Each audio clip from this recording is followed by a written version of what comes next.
In the United States, discontent that started with the global financial collapse is being played out on the streets of New York and now in Washington.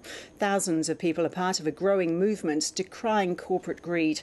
US President Barack Obama says he understands they're expressing the wider frustration felt by Americans. Here's North America correspondent Lisa Miller. With the protests in New York entering their 20th day, Washington joined in.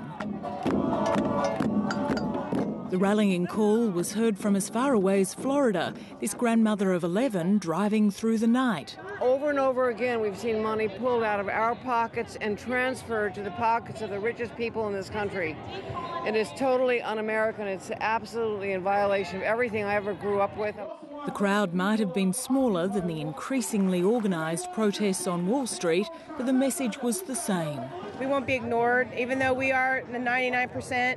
And we pay a lot of the taxes, we do all the working, and yet we have none of the voice being listened to. The protests have spread to other cities, a collaboration of diverse groups highlighting corporate greed, war funding and the rising gap between the haves and the have-nots. The economy is barely growing and unemployment remains stuck around 9%.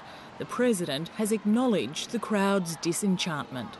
The protesters are giving voice to a more broad-based frustration about how our financial system works.